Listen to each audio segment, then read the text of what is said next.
Hey folks, Quill18 here. Yesterday, the Civilization people released the Fall 2016 update for Civilization 6, adding a little bit of new content like some maps, as well as considerable fixes, balance changes, AI tuning, and some user interface stuff. And in a very real way, this feels like the state of the game where it should have probably been at release. But it's still a very, very welcome patch with a lot of great changes. Still a couple of things on my wish list, certainly, but we are definitely making a big step in the right direction. And it didn't take that long for the patch to come out, actually, given the pace of some of the updates that have come out before for some of the Civilization titles. So kudos there.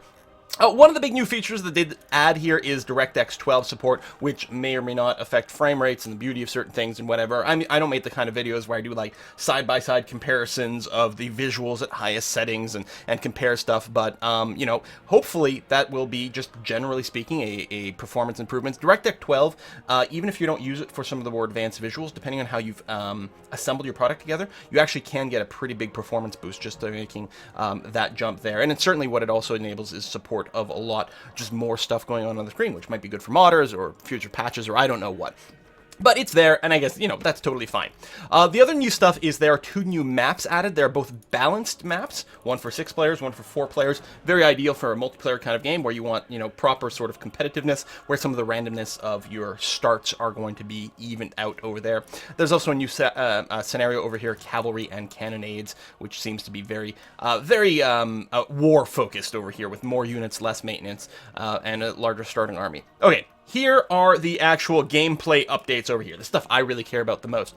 Additional notifications. Now, I would have appreciated a little bit more detail for this. I went and played a few turns of the game to try to see what some of these additional notifications are. I did note that I got a notification that it gained a CB against Scythia, the, I don't know, the colonial Casus Belli. I don't think that was in there before. I don't remember seeing it. I assume that's one of the new notifications. I'm really hoping one of the notifications is, hey, there's an enemy unit near your city within bombard range, so you may want to go and check that, because that would be really, really handy, because I'm sure I've missed many opportunities to have my city or my encampments bombard an enemy unit. In my test, I didn't end up, you know, getting into a situation where I saw that happen. Hopefully it's there, because in my opinion, that is the most important notification. Although I do appreciate notification when the CBs become available. So we'll see what's there. Just checking on Reddit, no one else had commented specifically on notifications that they had spotted. So it'll be interesting to see exactly what those turn out to be. So we get a time defeat for running out of time, which, all right. That's, you know what, that's kind of cool, that's kind of fine, because that's normally, like, a score victory is what a lot of people play on, where if they, you know, the number of turns runs out, then whoever's got the highest score wins. Well, if you have that turned off, then instead running out of time just causes you to lose the game, which in my mind, running out of time was always a loss, in my opinion, so that's kind of cool. Additional hotkey support for next unit, next city, very happy about that. Just a much more convenient way to cycle through things. It would be really handy, and I'm not sure, actually, I guess I could test that. I do have the game. Oh, I don't have the game loaded, though. It would be nice if it kept whatever panel you had open, because there were buttons on the screen for cycling through cities, but if you had, like, your Can Purchase of Faith screen open and you cycled to another city, that cycled back to the first pane of, like, you know, queue up a building. Well, not queue, because we still can't queue buildings, which, honestly, I don't expect queuing to ever be a thing necessarily in the game. People want queuing, and I like to be able to queue buildings in Civ games, but I think because of the district system, it becomes... It's not a... You can't really queue the districts the same way. I don't know. Maybe it'll happen at some point. We'll see. Added the ability to rename cities. Oh my god, that is so exciting. We're so happy to finally have that in. I was very disappointed that that wasn't in there before. It seems like such a nice little thing, and of course I like to name cities after subscribers, so there we go. Added UI to show the next tile a city will grow to is extraordinarily informative, because it can save you, like, if, you know, you need to get a resource that's just outside the city range. Well, do you have to pay gold? Or maybe if you just wait a few turns, maybe the city's going to grow to that tile anyway. So now we'll know for sure, which is great. Add a visual queue for barbarian scouts that are alerted to your city. That's actually very, very helpful as well. So it sounds like the way it works is there's a little pop-up on top of the scout to really highlight them. And we changed the Dan Quayle rankings. Okay, you know, fine. Balance changes. These are also extraordinarily important. So now the Manhattan Project is required for Operation Ivy. Operation Ivy is the thing you need to do to make thermonuclear weapons as opposed to just atomic bombs. And so now you need to make the Manhattan Project before you create Operation Ivy here, which makes a lot of sense. Add a new prerequisite to the economics tech. I'm not entirely sure what that results in terms of rebalancing the tree, but sure, fine. Adjusted religious pressure when a religion is first founded to give them more resilience and convert the city. So when a religion gets founded, it sounds like it's going to sort of explode out a little bit faster. It sounds like it's just early on, so there'll be, because certainly we've all seen, you found your religion, and the other city that's right next door doesn't convert, and in fact takes a very long time to convert to it. So I think it does make sense that there's a burst of sudden religious pressure when the religion gets founded to just help it kickstart the spread. Like that a lot. Adjusted relationship decay rates. Doesn't tell if it's gone up or down. It would be nice to know. So if you piss someone off, are they going to get, happier sooner, or are they going to keep a grudge longer?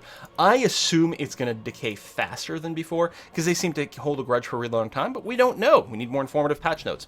Reduce the effectiveness of cavalry production policies. I believe the cavalry production policies were giving you like plus 100% before, and you know what? I guess I have to load the game up to see, but the problem is, let's see. I guess I'll load the Russian game we had going on, and then I'm just going to flick back over there. Because of the way I'm recording, the screen will probably look a little bit like poop, so I apologize for that, but we'll work it out after. Okay, reduce warmonger penalties in most instances, and adjusted how this reacts to returning versus keeping a city. The last city conquered from a player now provides a heavy warmonger penalty, even if you have a CB against the player, because you're wiping out a civilization. So this is actually terribly worded, because to me it says like, okay, so the city I most recently conquered. No, it's if you conquer the last city of a player, it gives you a huge warmonger penalty. I'm surprised it didn't already have that. I felt like it should have. So that sounds fine. Less warmonger penalty is probably okay. I'm assuming that between this and the decay rate, I'm assuming people are less chronically cranky. Now, I mean, that's not going to affect my Russia game, because my Russia game I've gone and legitimately upset everyone. But I'm hoping that overall that will improve things. So, over here, what did I want to check? Oh, metal casting as a prerequisite to economics. Oh, and the policies. Yeah, so first of all, economics. Okay. Which is here. Does require metal casting. I wonder why they did that. Because, I mean, oh, did they change the look of these lines? Oh, no, I guess it's because I've already researched it. I don't know. I'll have to check my old videos. It feels like even once you'd research the tech, didn't feel like they made the line solid like this. I'm not sure. Could be all in my head. So, I mean, we had scientific theory and we have banking as a prerequisite, so now we need metal casting to get there. I guess you can't rush to here as quickly. I mean, it's not like, this is a pretty backwards tech, so it doesn't seem that important. Might just be a thematic thing. Interesting question. Interesting thing. And then if we take a look at the civics tree, especially the early military ones for cavalry, plus 50, which is in line with the others, right? Melee and range is plus 50. I believe the cavalry used to be plus 100. So they brought it in line with the production boost over here, which I think is fair. It did seem like, I don't know, really encourage cavalry production. But I don't know. The cavalry can be countered. So maybe that was part of the initial logic. Like if it was, maybe they just put it to plus 75. But it's fine. Whatever. I mean, maybe I'm biased because I don't tend to build very much cavalry, and I should. I'm not sure. Okay, what's next? So there's that. Reduced border incursion warnings if the troops are within their own borders.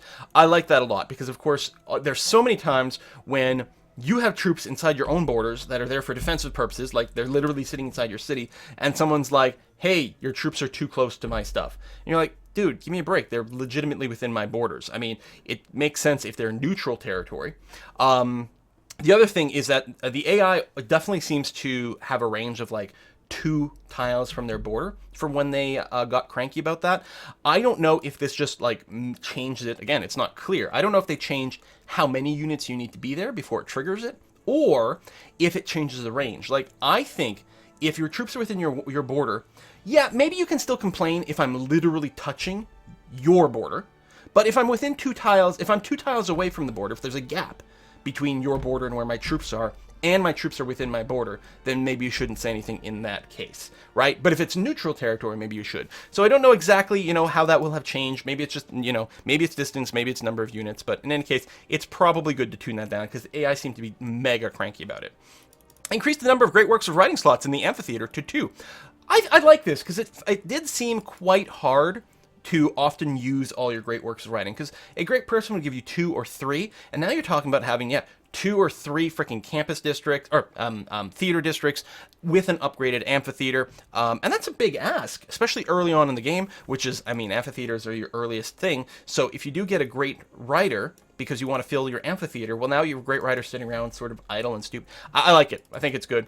Increase counter-spy operation time. Sure, okay, fine. Increase the cost of religious units and applied additional charges. I like this because what this does, now I don't know what the end result is. Again, I could check in the game here in a place where I have religion, say Neapolis. I mean, I could check, does it say charges here? It doesn't list the charges. So if I spawn a missionary, 3 spreads. Did the missionary have 2 by default? I'm not sure. I feel like a missionary had 2. And the apostle also has 3. I don't remember. Again, I'd have to check my own videos. I only did the one real religious game, so I don't have a very distinct memory about how many spreads they have. But if they have more spreads and they're more expensive, and I mean, don't pay attention to the faith cost. The faith cost cycles every time you buy one, right? Then it means you don't spam as many physical units as before. But maybe it balances out. Maybe you're effectively still getting the same amount of uses per faith, but you're not spamming out as many units that flood the map. And I think we can all agree that less map flood of religious units is going to be a good thing. Units may no longer be deleted when they are damaged. I mean, okay, let's do the next one first. Deleting a unit no longer provides gold. I think this is, I mean, something had to be done. You got way too much gold from deleting a unit. It was a ratio based on how many hammers were required to produce it. I think it was half the production you got in gold, or some damn thing like that. And it was hugely abusable, actually, because especially with the bonus to, like, the plus 100% bonus to cavalry production, and if you're playing a Scythia who gets 2 cavalry for the price of 1, then she could actually turn, like, she could just produce $1 million bajillion by spamming out cavalry units and selling them. It was that was a ridiculous exploit, and was a side effect of these multiplications and stuff like that, right? If you weren't playing a Scythia, and if the cavalry thing is therefore nerfed to 50%, it's probably not a valid way to make gold, but it still seemed like you got a lot of gold. This is a reversion back to previous versions of Civs where you didn't generally get gold from deleting units, or very little if you did get any. But you know, you deleted units that were obsolete, that you were paying maintenance fee for and stuff like that. It seems to me, if you've got this, I don't know what the purpose of that is. I suppose it prevents you from, it makes it hard for you to delete something that's about to die, therefore you deny experience points, or there's a few other mechanics where, like again, if you're playing against Scythia, whenever they kill a unit, they heal. Well, I guess you could have defensively deleted a unit to do that. I don't know if that's required, and honestly, it starts to feel a little unintuitive, and I'm sure there's going to be a bunch of times where I'm going to be super duper annoyed, where I'm trying to delete units to save some maintenance, you know, after a war or something like that, and I can't delete someone because he's sitting at 99 of 100 hit points. Seems to me that this is actually, like, that's going to be annoying and isn't going to be required if you've got this as much. What I would probably do is something like, you can't delete units in foreign territory. Well, what if you get stuck? I don't know, whatever. It's probably fine. I don't think it'll make much of a difference overall. Updated Island Plates map to have more hills and mountains. That's actually something I like, because I like the Island Plates map a lot, but it was very flat, which makes it hard for you to get a lot of science, you know, from campuses. Holy sites as well was another problem. And of course, production was a little bit poor if you don't have hills to mine. Units may no longer remove features from tiles that are not owned by that player. I think we can all agree that that was a required change, because that was kind of sort of exploity. There's still something to be said maybe about deleting things in neutral territory, but again, there's probably a lot of exploity stuff. If nothing else, there's like weird denial things, like you sort of rush some builders towards someone else's land and strip away some... No, that was dumb. This is a good change. Fallout now prevents resource harvesting. Seems smart. I haven't played, you know, into the late game with people nuking me to the point of dealing with Fallout. If a tile that has Fallout can't be worked, I could see how harvesting that resource was an exploit to, you know, get at least something out of that tile without scrubbing the Fallout. So that's probably better. Barbarian camps must spawn further away from low difficulty player cities. Yeah, that sounds like a good idea. I mean, barbarian camps already spawn less frequently on lower difficulties, but also will spawn further away. Sounds good. Okay, AI tuning, another big one, right? There were a few complaints over here with balance, a few usability things with the UI as well, but a lot of the complaints of the release version of Civ 6 was aimed at the AI, which isn't terrible, just a little disappointing. Adjusted AI victory condition focus to increase their competitiveness in science and tourism. Okay, the AI is more competent. I like it. Adjusted AI understanding of declared friendship. Okay, that sounds pretty important. I don't know exactly what that means, but it's probably a good thing. Adjusted the, because there was probably some sort of weird problem before, and now there will be less of an evident problem, but I wasn't aware of it personally. Adjusted the AI approach to beginning and ending a war based on potential gain and losses. I think that's a very good idea, because right now the AI does seem to be a little too happy to start a war that it can't necessarily win, and then it, 5 or 10 turns later, whenever the timer is, 10 turns later, they come back and they like offer you a bunch of money to end the war, and you're like, okay. So now they might start the wars less stupidly, but also I suspect they'll probably be a lot less keen to, because they would be offering you a bunch of luxury resources and gold, even if you weren't anywhere near their cities. You just sort of like wore them down a bit. And then probably they accrued some war wariness, and then they were like, okay, I want to peace out. I suspect you're going to have to actually go up and threaten their cities before they'll start asking you to peace out, which I think is an improvement. Increased AI competitiveness in building a more advanced military. Of course, we have certainly noticed that the AI up to now has been very prone at keeping a lot of obsolete units around. So I don't know if now the AI is going to be more aggressive about upgrading units, or perhaps deleting obsolete units, maybe, ones that hadn't been promoted, for example, therefore clearing up some amount of income for more advanced units and so on and so forth. I think this is something we definitely want. Increased AI usage of Inquisitors, especially Philip, so defensive religious units, indeed. I didn't see a whole lot of that in my religious victory before. Mostly felt like they defended themselves with acolytes, or apostles, I should say.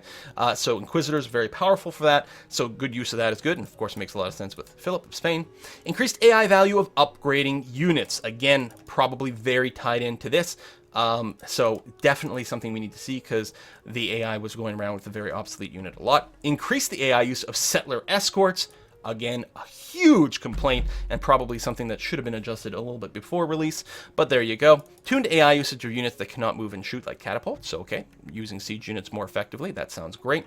Tuned AI city and unit build planning, sure, good, excellent. So already people on Reddit and things like that are reporting that the AI is generally a lot tougher, teching harder, building better militaries, and it all ties in, right? If you improve the way that the AI builds city buildings and units, then everything else snowballs from there, and then you tie all these other things that are also very snowbally, and you end up with a much more competitive AI. Improve the ability of city-states to maintain a strong military. I mean, some city-states certainly spam the hell out of units. We've seen that before, although, again, they weren't always the latest and greatest, so a little bit of a stronger city-state is going to be good. Bug fixes. Fix some production bonuses to various things that were not applying correctly. Fine. Some of these may or may not have been obvious all the time, right? You could see a stat being on one of these social policies, and you implemented the card, and you didn't realize it didn't actually, do anything. But so hopefully that's been tuned a bunch. Royal Navy Dockyard, that's from England, not getting right adjacency, that's fine. Issues of the Great Wall, that's fine. Fixed unit cycling error with formations, okay, that's, yeah, actually, I think I have seen that, where, or I don't know if this is it, but it would be nice if the support units always came up after the parent unit, and only really came up if the parent unit had movement left or something like that, so maybe there's something there. Fixed a bug where the first military levy that expired returned all levied units to the city-state. Oh, that's interesting! Oh, that's funny. Okay, hadn't seen that myself, but yeah, that would be bad. Airstrips and aerodromes are occupied, yada yada yada. Fixed an exploit that allowed ranged and bombard units to gain experience when attacking a district with 0 hit points. That does sound like an exploit. So good fix. Fix an issue with wonders when transferring city ownership. Conquering a city with a wonder would not track that wonder and could lead to problems when attempting to use Gustav Eiffel. Also, I suspect that this is one of the reasons we, in our Russian game, were able to start building the pyramids over here, even though they already existed in Brussels. And as such, I have this dead tile over here. I suspect this may not be possible in the future, which is good. Fixed an issue with the settler lens would not always show the right information for the player. Okay, good. All right, very handy. Hadn't noticed that, but for all I know, that screwed me at some point. No idea. Fixed an issue with the AI would counter gold changes with the change desired rather than total amount of gold desired. I think this was an exploit that you could use to basically get anything from the AI basically for free. I suspect there was definitely an exploit that you could use like that, and this is probably what that fix is. Videos appearing off center, fine. Crashes of the units, fine. I don't think I've gotten any single crashes in the release game. I don't remember. Fixed an issue. I only ever got one crash with like the pre-release version. That was after running it for like 3 days straight without like restarting the program. It was nuts. Multiple leaders of the same civilization would frequently show up in a game. Okay. I've seen some screenshots for that. Trade route yields were doubling in some instances? Really? Moon's formation, break before teleporting, fine. Achievement was unlocking too frequently, okay. AI with neutral relationships should accept delegations, barring exceptional circumstances. Yeah, sometimes the AI would not accept delegations, even though we weren't cranky with each other, and that always struck me as like a little bit annoying and weird. You know, maybe there was some sort of secret stuff going on behind the scenes, but this feels more intuitive, which is important. If there is a reason that the AI is saying no at, neutral relationship, it should be explained, it should be explicit. Right? It's fine if they don't because of some reason, but we should probably know that there's a reason. It should justify it. Can no longer declare a joint war if it is invalid for either party. It sounds like a good bug fix. Something with case sensitivity, sure, whatever. Extra notifications, sure, whatever. Players will no longer receive any warmongering penalties from a joint war partner for actions in that joint war. Oh, so what your partner did in that war would give you warmonger penalties? That's annoying, so that's good. Liberating civilization back to life, that brings them back to the game properly. Sounds good. This one here. So a lot of people had pointed out that you could use multiple balloons on a unit to give it ridiculously long range. Like, you could actually give it +7 range, because you could have a balloon on top of the unit and then one balloon adjacent to the unit, and each one would give a +1 range bonus. So you could have +7 range, which would actually get to like a range like 9, for example. Yeah, having a dude in a balloon spotting for you shouldn't allow you to turn your trebuchet into like an intercontinental ballistic missile. So yeah, that always struck me as really dumb, and it's one of the things I never used or abused because it struck me as probably kind of stupid and buggy. So that's fixed. Grammar fixes, hooray! Buildings on snow will now have snow on them. That's quite cool. We're in visual changes. That's quite nice. Added an industrial barbarian encampment. Oh, cool. So the barbarian encampments now look a little bit more different. Add a ranger tower to national parks. Oh, I like that, because right now the national parks basically just have like a green outline. And I think that'll be quite lovely. Fix an issue with buildings not culling around other world items properly. Sure, fine. Fix an issue with some districts not showing properly. I don't think I'd noticed that, but that's, good. Miscellaneous Polish applied to multiple improvements, districts, and buildings. Fine. Multiplayer fixes, which haven't really affected me. Turn timer is always disabled on first turn in new game, which is often a good idea. Make sure everyone's synced up and everything's working and everything like that. Allow multiplayer lobbies private game status to be toggled once the lobby's been created. Cap the max players to 12. Added land player name option to option screen. Okay, I haven't really played multiplayer, so I don't know how important these things are one way or another, but they're there. Okay, here, these possibly the things I care the most about, or the things that annoy me the most, are UI deficiencies that tend to happen in the game. Added the number of specialists working a tile. See that? I'm a little confused by that, because I thought that was already there, right? If we look at, say, St. Petersburg. Oh, they changed the look of it. They definitely made it clean, but I thought the number was already there. If I was... Okay, they definitely changed the look of it. But I thought like it would always say like 02 and you could click on it and it would change the number. It definitely didn't look this slick. But I thought it was already there. Maybe I'm wrong. Maybe it was only there in part. But yeah, because for every building you have in a district, you can add one extra specialist, right? Or, well, rather, it starts at 0, so you need like a library so you can assign one person to campus, then you need a university for next one, and so on and so forth. So now you've got that quite a slick little interface there. I like that. Add additional icons for espionage, promotion, etc. Okay, fine. Add additional Civilopedia shortcuts, including right-clicking on a unit portrait. Sounds handy, and that's fine. Added the signature to the diplomacy actions view/deal view, so we can differentiate between duplicate players. Also added multiplayer screen name in diplomacy. So if you had 2 people playing as, I don't know, Tomras or something like that, now you can differentiate between the 2 Tomrases. Sounds like a good idea.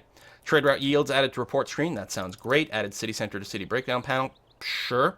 Added rewards and consequences to mission completed pop-ups. Okay, fine. Updated leader chooser. Oh, that's quite cool. The end game victory screen, multiplayer staging room, city banners, espionage mission chooser flow. Yeah, I agree, because I'm assuming, I don't know if I have a spy kick around in that game, but it always felt a little bit weird when you try to deploy a spy to a city. There's sort of like a 2-step process. It's showing you the list of missions, but that you're not actually assigning the mission there, and it feels like you should be able to click on it there. It was like a little bit of weirdness to it, so a little cleanup there will be quite nice. Added, updated to display what cities are getting amenities from each resources. I like that.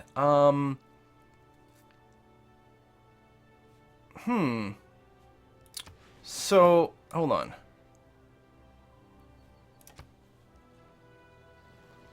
How do I find that out?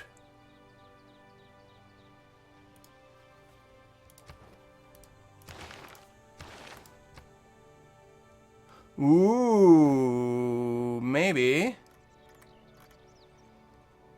Aha! I don't think this was here before.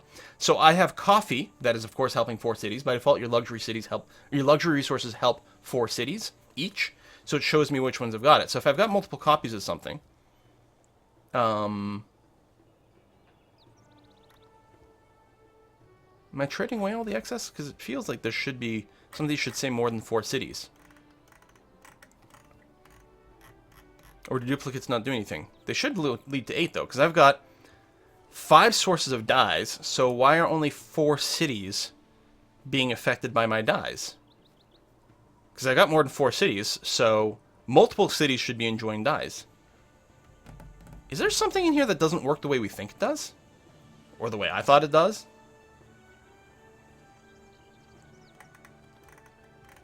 Is it possible that multiple copies of a luxury resource does not help you? If so, that's not automatically a bad thing. And I say that because, it gives you more incentive to trade.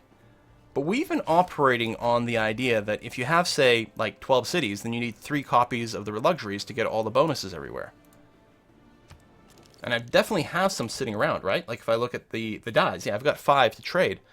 I don't know. Oh, see, I think that's the name tag that's different. That wasn't there before. I don't know. Okay, that's something I'm going to have to answer at some point. Probably someone will comment, will clarify it for me, so I appreciate it already. Change resource icon backings to reflect the type of resource it is. I had actually noticed this before I'd read the changelog, because it's really obvious with strategic resources. Like the niter over here, right? Strategic resources have a red background. Luxury resources have that purplish, grayish, maybe kind of background over here. And bonus resources have a yellow background.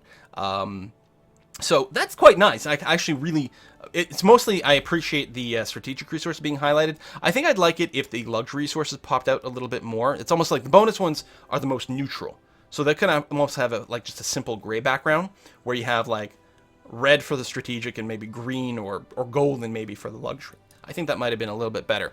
But one of the things, and I'm still going to complain about this repeatedly, there is still, as far as I can tell, no indication to differentiate between resources that have been improved versus resources that haven't. If you're just looking at the map, you got to zoom in and be like, is there a mine here? Okay, yes, there's a mine. Like, for example, there's no camp on this deer.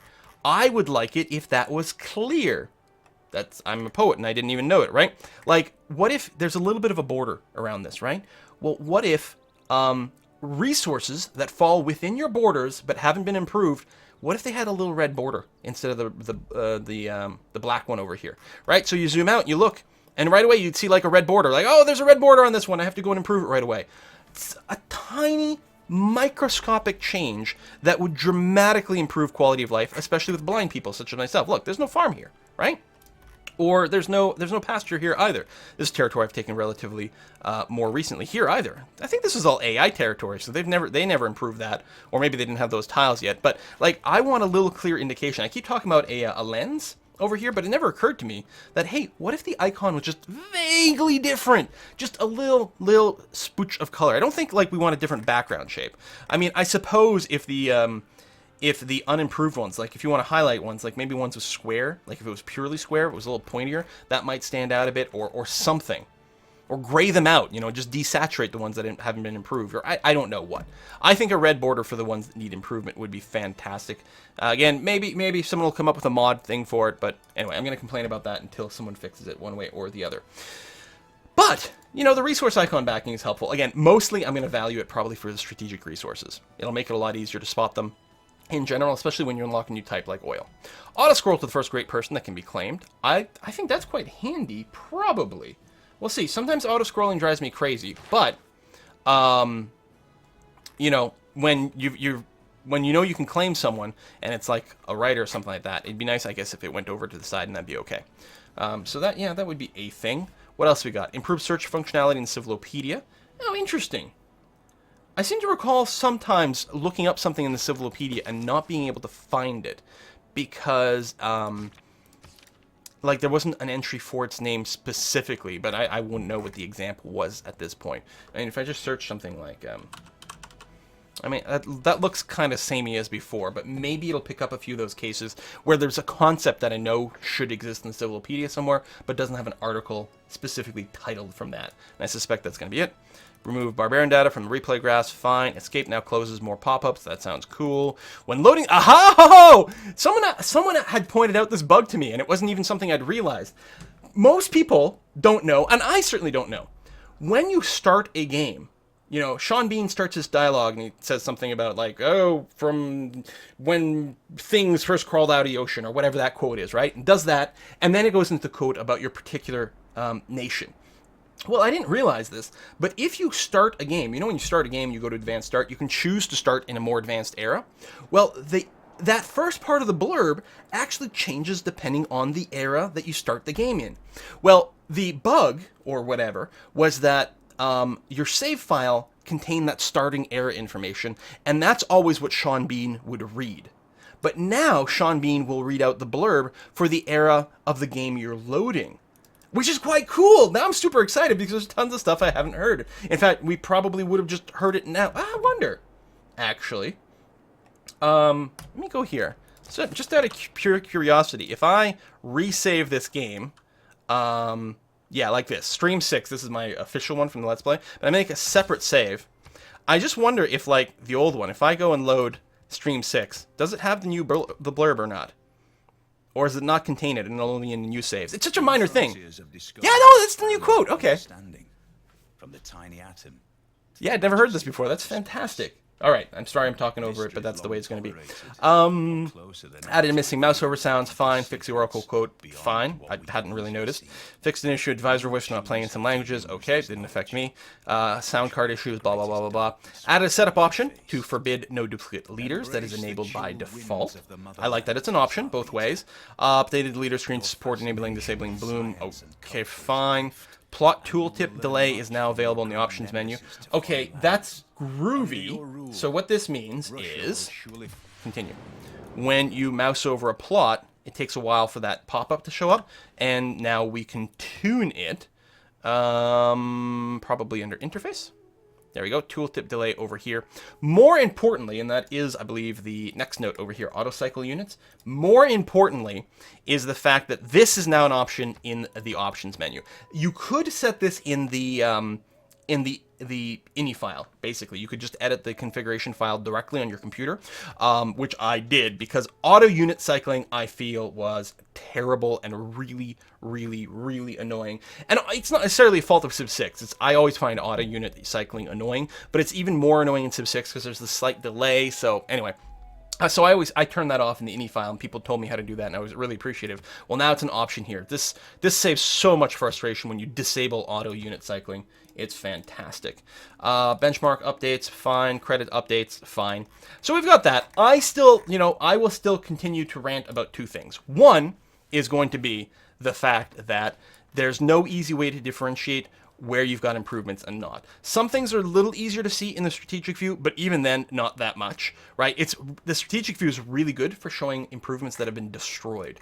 Like, why do we not have a really, really clear indicator of, oh,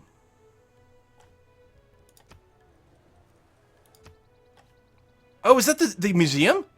Archaeological museum. Oh, that's quite cool.